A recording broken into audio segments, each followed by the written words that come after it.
Hello traders, Gary Wagner here, just about 11:30 in Honolulu, 5:30 in New York. It is Wednesday, June 26, 2019, and this is the daily report for gold and silver. After reaching an apex, an all-time high for 2019 yesterday, we had that market close a little bit fractionally lower, actually creating a candlestick we can identify as a shooting star, followed by a lower day today, trading down currently about $6. That factored in due to a couple of statements, one by Chairman Jerome Powell yesterday, as well as Steve Mnuchin today, really putting some pressure and offering an opportunity for traders such as ourselves to pull profits from our current trade, which we did. We'll talk about that trade in detail when we pull up our technical studies, as well as the pattern that we have identified. But first, let's take a look at changes and the current price board. Traders, as you can see, gold basis the most active August contract is currently trading down $6.30 at $1,412.40.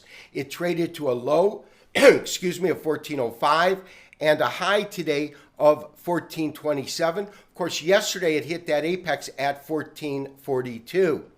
In terms of other markets that we look at, silver also traded lower on the day, losing about 6 cents at $15.24. Palladium futures down by $18.60 at $15.1390. And lastly, platinum also trading but actually gaining a little bit on the day at $814.80. The dollar was slightly higher, up about 8 points at 95.72, but the big mover today was Bitcoin futures and Bitcoin cash. That gained about 20% in trading in one single day. Let's take a look at our technical studies. So traders, I do want to start today's show off by looking at a daily candlestick chart. This candlestick chart we have been using for some time, as it contains a Fibonacci extension and a basic Elliott wave count using the GET or Get Elliott Wave function. Now, we've noticed a couple of things in the marketplace that pointed to or alluded to a potential top or a point to actually see traders bid the precious metal lower and take profits. Yesterday, we actually hit an intraday high, the highest point we've seen it trade to in quite some time, and definitely this year, of 1,442, and begin to track lower. We can take a look at it, and it is this area right here. And the high that I am referring to, of course, the 1442, comes in right here. At the same time, we talked about the fact that on our Elliott wave count, we really seem to have reached an apex, a major third, the fifth, and the fifth, and that would point to a potential top. We certainly saw that occur during yesterday's trading activity and during the afternoon here in Hawaii, which is the beginning of the following day in Hong Kong, Australia, and then London, of course, and then to New York. It actually turned into a candlestick called a shooting star. It actually turned into a red candle.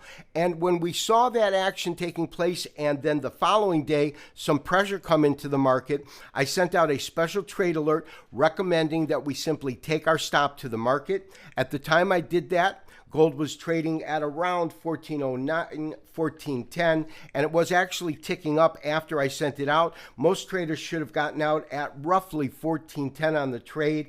Total profits for that trade amount to $70 or $71 per ounce. Based on a COMEX contract of 100 ounces, that's 7,100, or roughly a 70% return on that trade. We are currently flat. We have no active trades, and we are awaiting to see what comes of this most recent action, because we have the G20, which will commence, I believe, this weekend. Next month, of course, in July, we've got the FOMC meeting. But before that, we do want to know if gold is able to find support at around 1,400. It didn't even come close to that. 1,405 was the low that we saw today.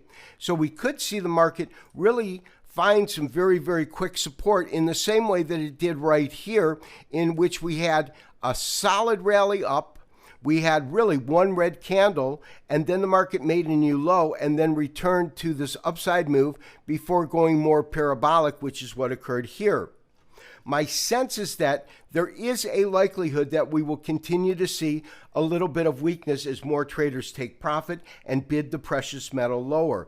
I by no means believe that this rally long term is over. However, I am convinced that there is the probability that we will see it go lower. Now, if that is to be the case, we will put up a Fibonacci retracement to take a look at where those price points occur. And really what we'll probably see, you can see these fours that come in right here and here, and that's using the Get Elliott wave, and they're going to be based on fib numbers also. We have this one number, which is the 0.618 in terms of the extension we've been using, and that's 1378. So that would certainly be one area that I would look for, is about 1380. The next area is going to come in at around, call it 1350. If in fact we do see selling pressure in the market, that's where I think it would conclude, and we would return, conclude a fourth wave, and then move into a fifth wave, which we of course would then chart out in terms of what we're looking for. But for now, traders, I'm very comfortable having taken profits. Market's currently at 1412. Even if you got out at 1409 or 1410, it's roughly $2 away from that price point. And if you recall, on the last trade that we did, we actually got in at 1293, we got out at 1338, and then back in at 1339. So I don't mind getting in a little bit higher than our exit price as long as we catch this market in an upswing, which we have for the last two trades, and that collectively has been over 100% in terms of returns because of the leverage that is available trading commodities. Traders, maintain your current neutral status. We've pulled profits. Let's enjoy that fact and see where this market wants to go over the next couple of days. This has been Gary Wagner, wishing you, as always, good trading. I'm so happy we were able to deliver that to you today. Have a great day. We'll talk to you tomorrow. Bye-bye.